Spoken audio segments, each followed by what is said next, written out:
Who hasn't dreamed of being a hero? You know that feeling everyone's had at least once as a kid? When you tie a towel around your neck and run around the house pretending you could fly? Or when you'd watch a superhero movie and think, man, how awesome would that be to have those powers? Because I am here! Well, we grow up, but that dream never completely dies. And maybe that's exactly why My Adventures with Superman works so well. The series manages to capture all that magic of discovering you're special, but without losing its grip on reality. But hey, this isn't just another generic Superman adaptation. The creators took everything we love about the world's most famous hero and mixed it with a completely new spin. Clark Kent discovering his powers for the first time, Lois Lane being the most determined investigative journalist you've ever seen, and Jimmy Olsen. Man, Jimmy's basically become an influencer. The series premiered in 2023 and has already sparked a quiet revolution. While everyone was expecting another serious, dramatic Superman, they delivered something full of heart, just the right amount of humor, and most importantly, characters who feel like real people dealing with extraordinary situations. And the coolest part? Each episode builds not only on Clark's journey to becoming Superman, but also on how three friends discover they can change the world by working together. It's almost like Friends, but with aliens, giant robots, and a dash of government conspiracy. Today, we're diving into the 2 seasons we have so far, which managed to do something rare: reinvent Superman without disrespecting his legacy. Ready? And maybe one day you'll forgive me for leaving you again. Years ago on the Kent farm, a young Clark is trying to get a kite out of a tree when he hears a car screeching its tires. The driver got distracted by her son and is heading straight for the tree. In a burst of super speed, Clark intercepts the car, stopping it just before impact. After the scare, he goes back for the kite, and not only does he get it, but he also unlocks the power of flight. Thrilled, Clark starts flying around the farm, wondering how he can do all this and what kind of person he really is. Cut to the present. An adult Clark shares an apartment with his best friend, Jimmy Olsen. They're getting ready for their first day at the Daily Planet, but first, they stop at a convenience store. There, Clark bumps into Lois Lane, who already works at the paper. The store owner, who knows Clark, hands him a giant box of donuts, making Clark super embarrassed in front of Lois. Running late, they rush off, and Clark uses his super speed to save Jimmy from being hit by a truck. At the Daily Planet, Lois pitches her story to her boss, Perry White. Military robots stolen from a secret warehouse. But a frustrated Perry tells her he only called her in to introduce the new interns, Clark and Jimmy. Though surprised they already know each other. Hi. You? You? Clark and Lois agree to investigate the story together. Turns out Perry just wanted her to babysit the newbies, but Lois pulls a fast one and invites them both to investigate the robot case. Meanwhile, Leslie Willis, one of the criminals, meets up with her partner and tells him the buyer for the robots bailed. During their investigation, Lois, Clark, and Jimmy find a gang of kid couriers who give them a tip. Thieves using garbage trucks. They arrive at a warehouse on the docks, but the robots are already gone. Clark confronts Lois for lying to their boss and, disappointed, bails.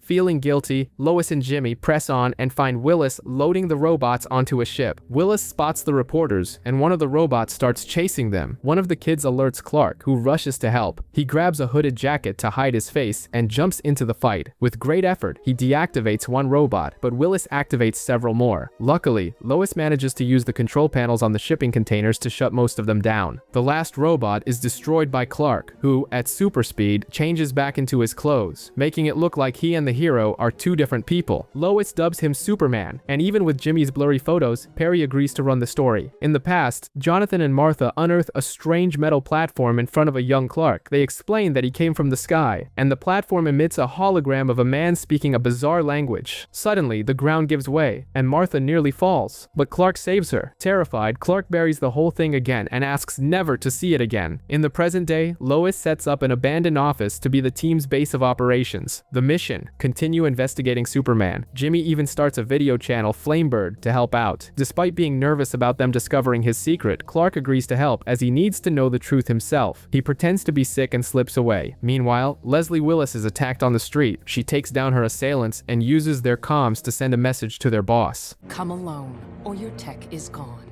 Clark returns to the farm and tells Martha everything. He's ready to find out who he is. He unearths the platform, and it activates again. The hologram shows a planet being destroyed by war and a man taking a baby from its mother's arms to place it in a ship. Just before everything explodes, Clark understands he just witnessed his own past. A blue light envelops him, and when it fades, he's wearing a blue suit with a red cape. Lois and Jimmy find Willis's destroyed ship and follow a trail to the sewers, where they discover she's planted explosives across the city. Willis meets a mysterious man at a bistro and threatens threatens him with the bombs, but he's unfazed. That's when Lois and Jimmy emerge from the sewer, right in the middle of the mess. Willis thinks it's a setup, and to fight the stranger, uses a special belt that lets her control electricity. Back on the farm, Martha thinks the suit needs some adjustments, and slaps a yellow belt and red trunks over it. Jonathan gets a call from Jimmy warning him of the danger. Clark, now a Superman, flies to Metropolis and saves his friends. He faces Willis, who tries to detonate the bombs with her electric powers, but the mysterious man damages her belt, causing a chain reaction that threatens the city. Superman destroys the belt's power source, having a vision of a battle with robots in the process. Back at the apartment, Clark hides the suit. Lois shows up, thrilled that Perry published their story, but their joy is short-lived. Jimmy arrives with the next day's paper, and they see Perry gave their byline to another group of reporters. Lois is outraged. Far away, Willis is captured by a secret agent who doesn't care about the stolen tech. He wants Willis to tell him everything she knows about Superman. Flying over Metropolis, a blimp crashes into a building, and the pilot is thrown into the street. Luckily, Superman shows up to save the man and stop a steel beam from hitting the crowd. Right on cue, Lois arrives and asks for an interview, but Superman makes an excuse and vanishes. Oh, come on, not again!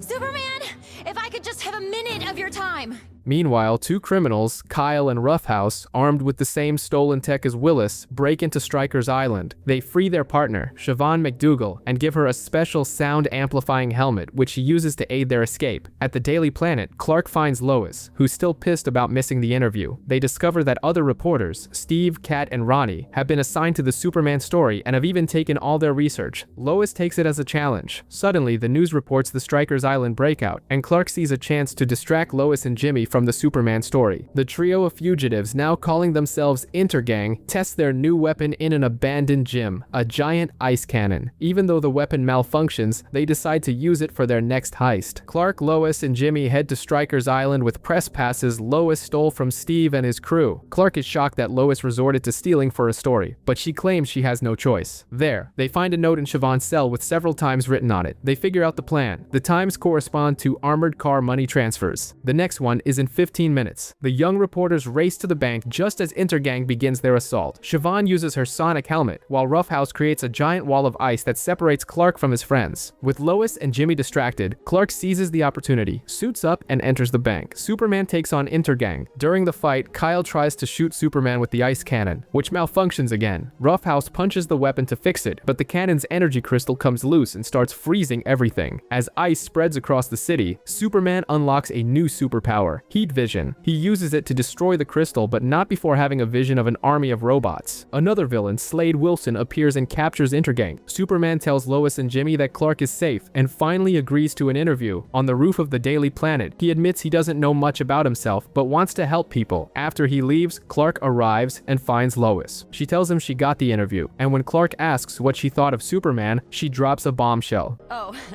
he's a liar.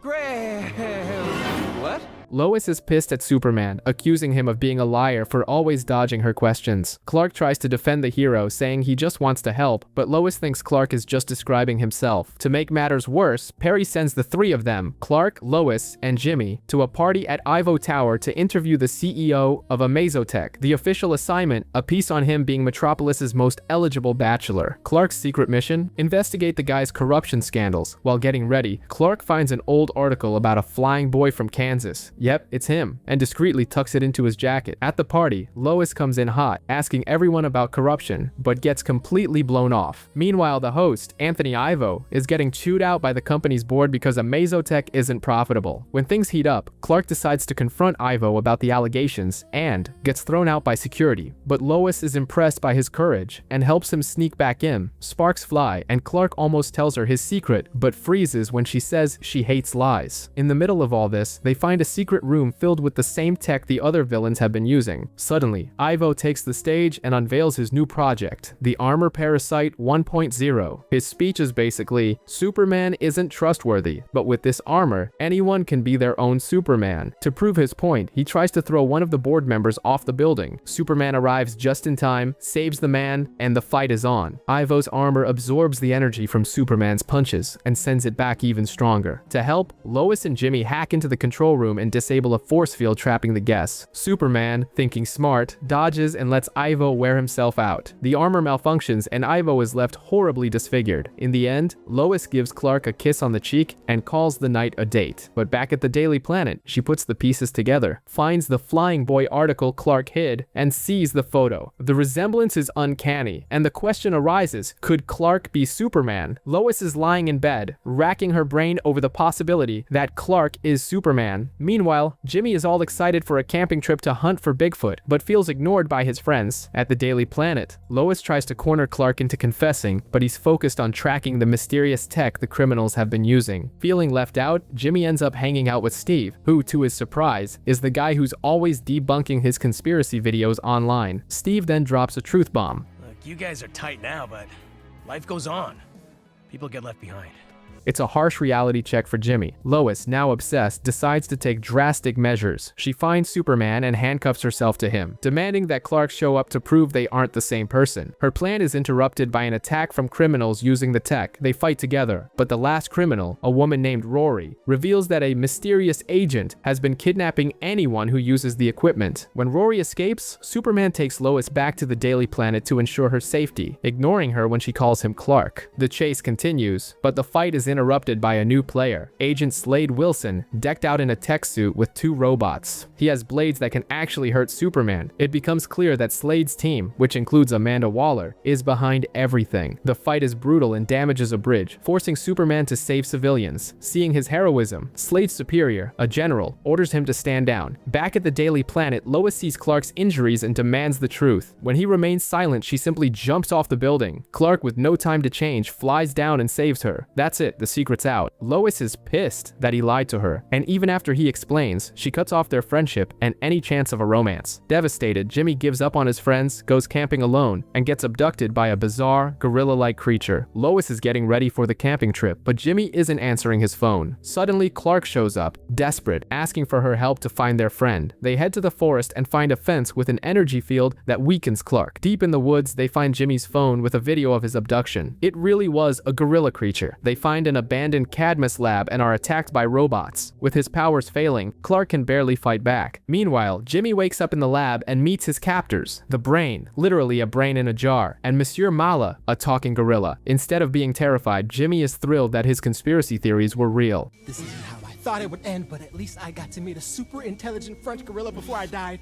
which means I was right about everything. Mala explains they were scientists at Cadmus, which was destroyed 22 years ago by Task Force X. The Brain was a human scientist and Mala's lover, who lost his body in the explosion. Now, they're building a portal to another dimension. When Clark and Lois finally find the lab, Jimmy explains that they're friendly. Clark prepares to tell Jimmy his secret, but his friend interrupts and says he's known since their freshman year of college. The revelation causes a fight. Lois is mad Jimmy didn't tell her, and Jimmy is mad Clark told Lois first. The argument is cut short by an attack from Task Force X's OMAC robots. The Brain realizes their tech reacts to Clark. As they fight, the trio finally comes to an understanding about honesty. In a brilliant move, Mala uses the robots to power the portal. The Brain then connects the dots. The incident from 22 years ago is linked to Clark, and Task Force X will hunt him down. They invite Clark to join them in the new dimension, but he declines, choosing to stay and fight. The Brain and Mala depart, and the trio heads home. Later, we see the General, the head of Task Force X, in the ruins of Cadmus. He recruits a disfigured and vengeful Dr. Ivo to use the remaining technology to destroy Superman. Clark decides to finally come clean, and takes Lois and Jimmy to see the mysterious platform buried on the farm. Jimmy, being a huge nerd, immediately figures out it's part of a spaceship and starts tinkering with everything. Meanwhile, Clark takes advantage of the total trust moment and asks Lois out on a date to apologize for the lies. The next day, Clark is freaking out, planning the date down to the smallest detail, like a general going to war. Jimmy flees this madhouse and goes to Lois's place, but she's in the same boat, except her plan is to investigate Clark's past. The idea is to help him find out where he came from, as a way of thanking him for all the times he saved her. While Lois and Jimmy are picking up a dress at the dry cleaners, a short, blue little guy appears before Clark. He introduces himself as Mr. Mick Spitlick, an interdimensional guardian, and says he needs help. He already knows Clark is Superman, thanks to his knowledge of the multiverse. The story is that this universe's Lois has been kidnapped by criminals. But I'm here because Lois Lane is in danger.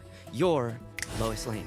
Clark, being the good guy he is, falls for the story hook, line and sinker, suits up, and flies off to the rescue. But it was all a ruse. Mick Spitlick just wanted Superman's muscle to help him rob a collector's vault. Meanwhile, Lois and Jimmy are approached by a squad of Lois Lanes from other universes. They are the League of Lois Lanes, a multiversal peacekeeping force hunting down Mick Spitlick. They take Lois and Jimmy with them, and our Lois feels like a fish out of water next to her more experienced counterparts. Sensing something is off, she discovers the League doesn't want to help Superman, but to capture him. The Loises corner Superman, but in the confusion, Mick Spitlick steals their ship. Lois, now inside the ship, makes a deal with the villain. She'll help him get to the League's HQ in exchange for answers about Superman. At the headquarters, Mick Spitlick recovers his magic hat and his full powers. Chaos ensues. In the middle of the mess, Lois and Superman have a sweet conversation. She thinks she's the worst Lois in the multiverse, but he says he wouldn't trade her for any other, and they finally share their first kiss. Right after, the Daily Planet trio comes up with a plan. Superman creates a distraction, Lois snatches the hat, and Jimmy restrains Mick Spitlick. With the secret help of a Jimmy from another dimension, they escape back home. In the end, Lois activates an orb she took from the HQ. It shows images of Supermen from other universes, and many of them are terrible villains. Mick Spitlick appears, revealing the orb also holds a mysterious green crystal, and vanishes, leaving Lois with a nagging doubt about what it all means. In a secret facility, the General recruits the villains Superman has captured and assembles his own version of the Suicide Squad, complete with shock collars to keep everyone in line. Meanwhile, Clark unlocks a new power, super hearing. He starts hearing everything in Metropolis and becomes a 24/7 hero, fueled by caffeine and completely exhausted. He overhears the General and marks him as a dangerous target. Between rescues, he still finds time to shower Lois's desk with flowers. Superman continues his endless patrol, but the fatigue starts to take its toll. He tries to save the villain, the Mist, and ends up causing an accident, which turns public opinion against him. At the Daily Planet, Lois has to babysit Vicky Vale, a famous reporter from Gotham who, in reality, just wants to write a sensationalist hit piece on Superman. Lois and Jimmy try to show the hero's good side, but Vicky is smarter and snags an interview with Alex, Dr. Ivo's former assistant, who calls Superman the end of the world. Just him having a bad day could spell the end for us.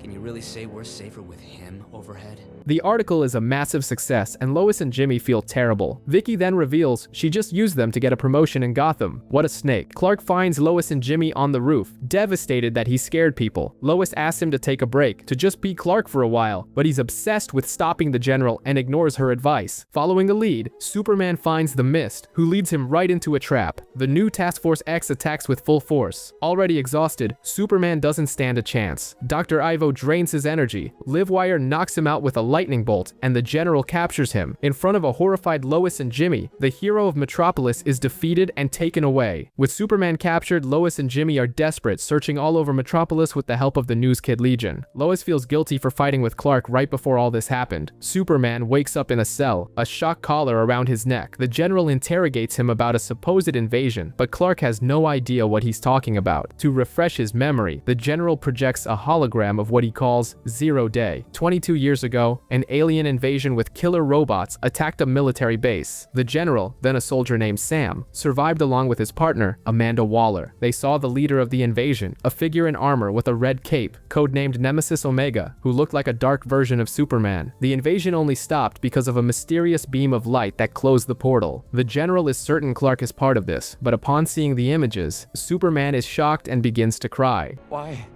Why would they do this? His reaction completely confuses the General. Behind the scenes, Waller pressures the General to hand Superman over to Ivo to figure out how to kill him. But while they argue, the prison's security fails. Livewire escapes and frees everyone. Ivo retrieves his parasite armor and goes straight for Superman to finish their fight. I never wanted to fight anyone.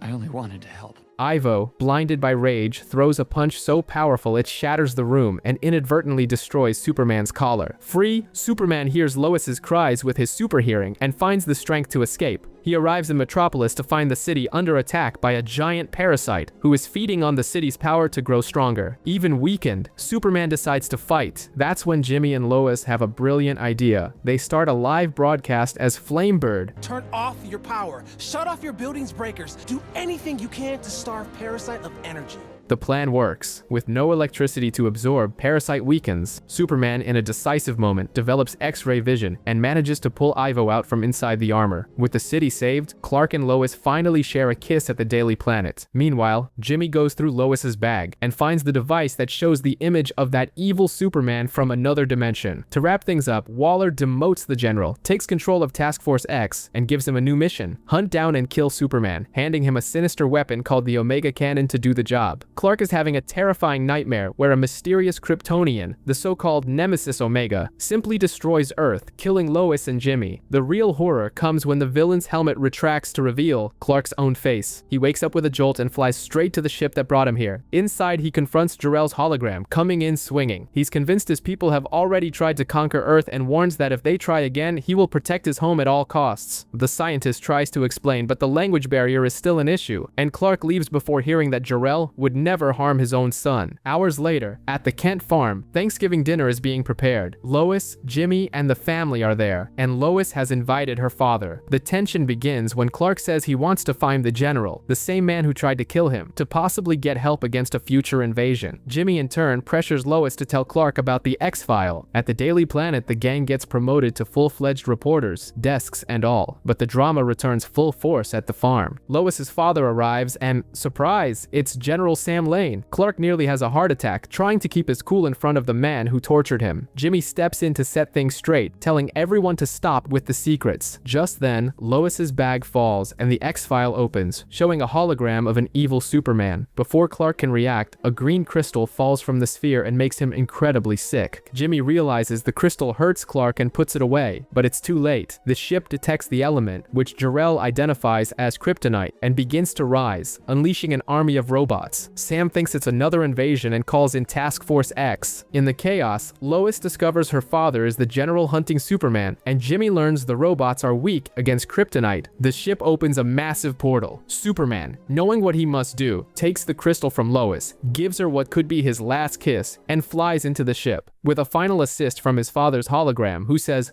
Tell him, my son, live. he destroys the ship's core with the kryptonite, closing the portal and falling back to Earth, gravely injured. Sam tries to shoot the fallen Superman, but Lois stops him, defending the hero. Sam relents and calls off the attack. Later, they all have dinner together, and Jimmy reveals he sold Flamebird for $5 million. The kid is rich. Meanwhile, in space, a robotic entity named Brainiac and a Kryptonian warrior bearing Superman's symbol watch Earth, vowing that, in the end, it will kneel. Clark is having another strange dream, running through the fields of Smallville as a child and questioning if he's even human. The dream Lois answers bluntly, You're not their son, and you'll never be human. He wakes up before he can understand the rest. The next day, Lois has fallen asleep at work, stressed because she can't get in touch with her father. Jimmy arrives at the Daily Planet flaunting his new wealth, giving expensive gifts to everyone. Clark's Valentine's Day plan for Lois is super simple: ramen noodles and a sunset, but everyone, including Jimmy, thinks she deserves more. The romantic vibe is cut short by Perry, who cancels the holiday because he needs a bombshell story. As luck would have it, Lois has a hot lead about a meteor that might hit Earth, tracked by Star Labs. Perry sends Clark and Lois there, and Jimmy invites himself along. Once there, Clark admits to Jimmy that his plan for Lois is a bit weak. In the meantime, they run into Alex, Ivo's former assistant, who's trying to find a job, but no one trusts him. Inside the lab, Hank Henshaw, a colleague of Lois's, explains that the meteor was last detected in Antarctica. Clark immediately realizes the object is part of his ship and has to investigate. Fearing kryptonite might be there, Lois and Jimmy tag along on a plane chartered by the group's new millionaire. In Antarctica, Clark finds the ship's wreckage and a complete hologram of his father, Jor-El. Now, with the translation program, Jor-El explains everything. Krypton was an empire that was destroyed, and the ship that brought Clark was just an unmanned ghost ship. The biggest blow comes next. Their people are dead. The only survivors are Clark and his cousin Kara. Before Clark can process this, Jor-El detects intruders on the ship. The intruders are Lois and Jimmy, who are attacked by robots. They are saved by none other than Amanda Waller and Task Force X, who have breached the ship in search of Kryptonian technology. Lois overhears that Waller has imprisoned her father, General Sam. Another of Waller's agents, Damage, goes after Superman. The fight gets ugly as kryptonite in the area begins to affect them both. Jimmy, brilliant as ever, secures the last shard of kryptonite in a lead-lined container, saving Superman. To escape Task Force X, Jor-El uses the hologram's last bit of energy to teleport the ship, which transforms into a crystal palace. The effort costs the life of Jor-El's hologram. In his final moments, he tells Clark that to find Kara, he must find a special beacon that was lost when the ship crashed. Jor-El fades away, but not before saying he is proud of his son. And maybe one day you'll forgive me for leaving you again.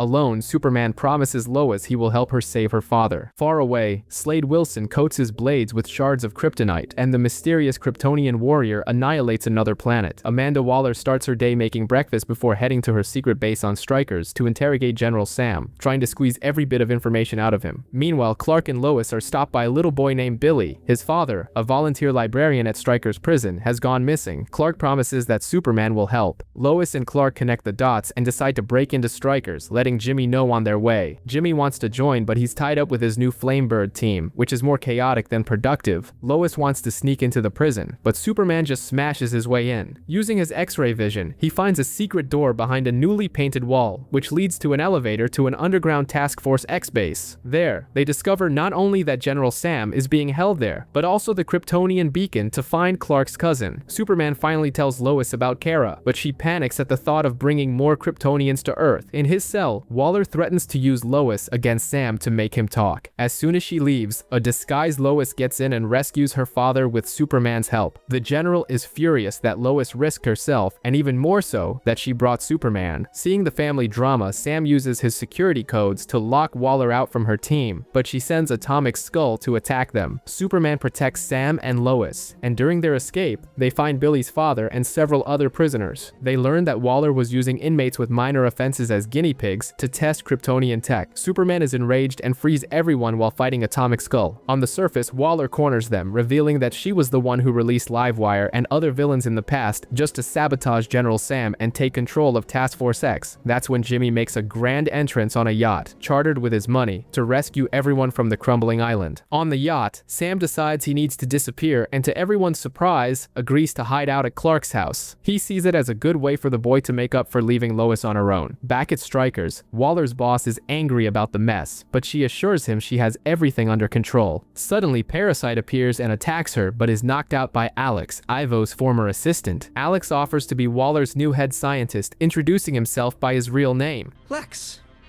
Luthor.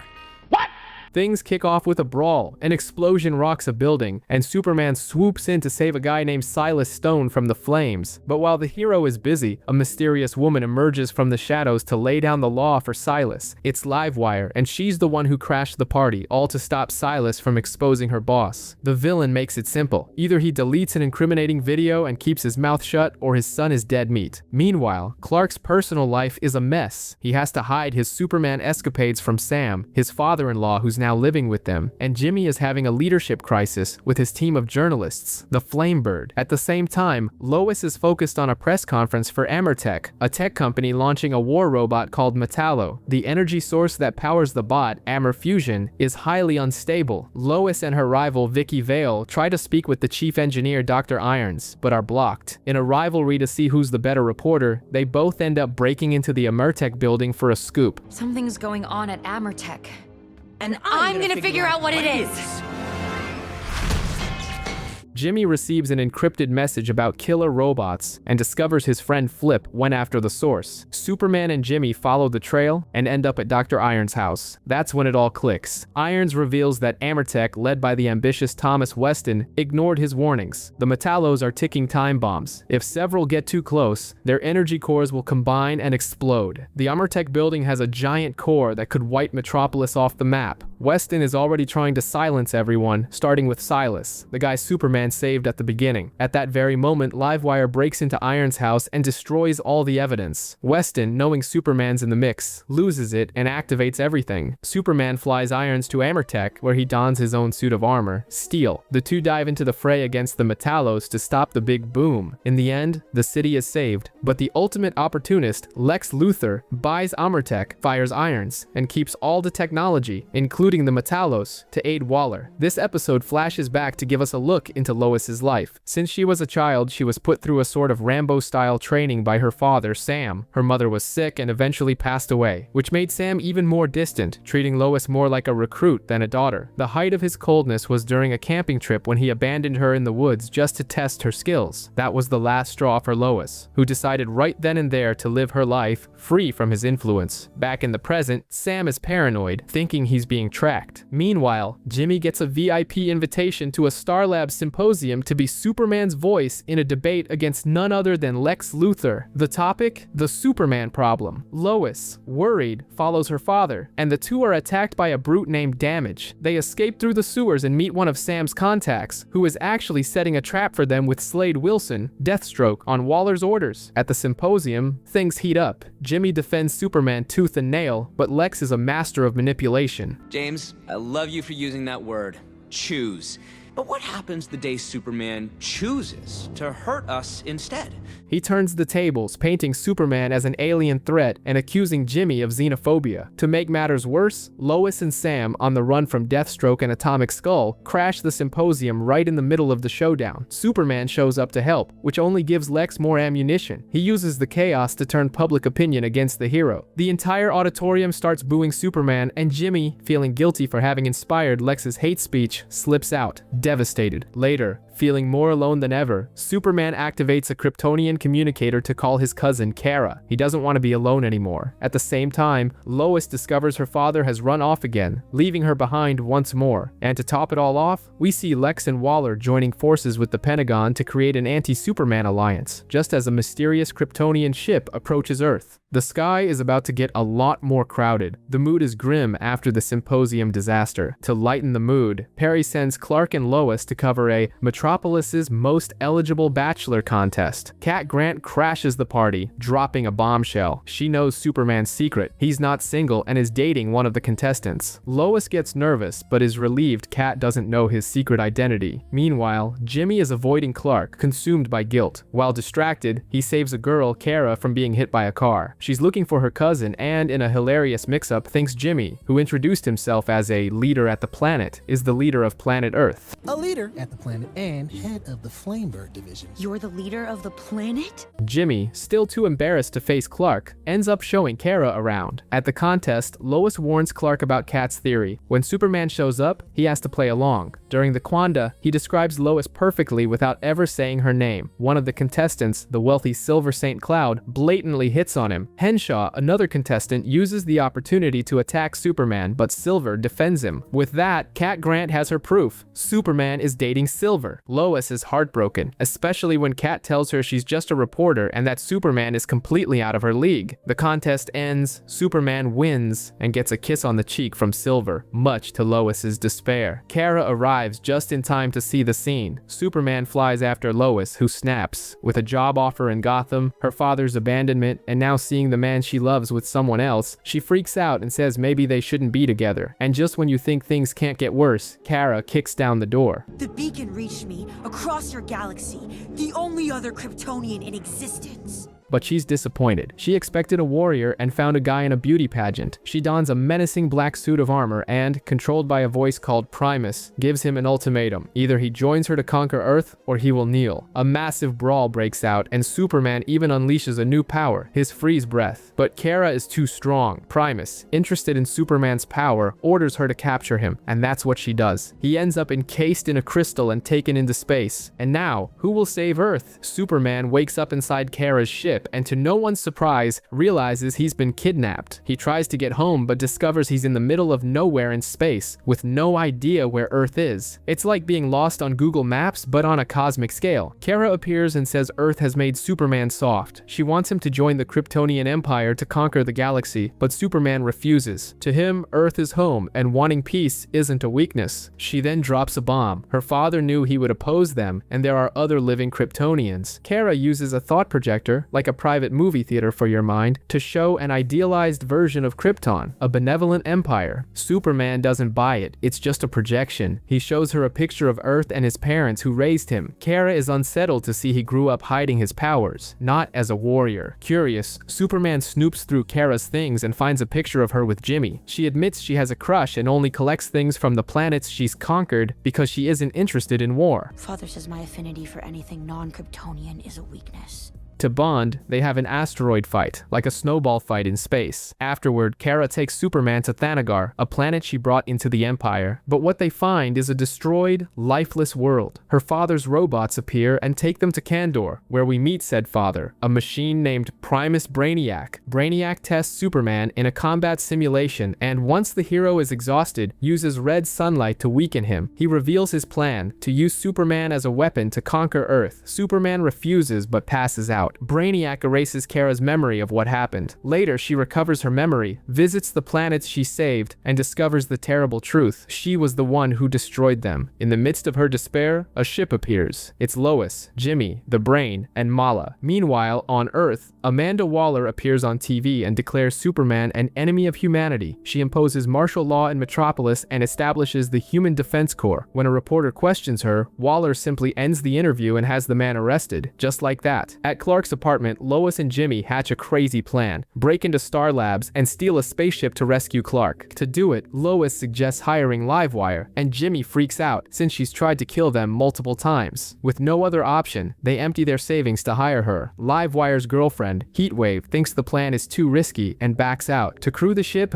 Jimmy calls his contacts, Mala and the Brain. Yes, a talking gorilla and a brain in a jar. During the planning, Lois shocks Jimmy by revealing she brought a piece of kryptonite just in case Kara is a problem. He remarks that with that attitude, she's starting to sound like her father. The plan kicks off just as Task Force X, led by Slade Wilson, is inspecting Lex's latest project. The team infiltrates but is attacked and separated. In the air vents, Lois has a moment of crisis, blaming herself for pushing Clark away. I'm never gonna see him again.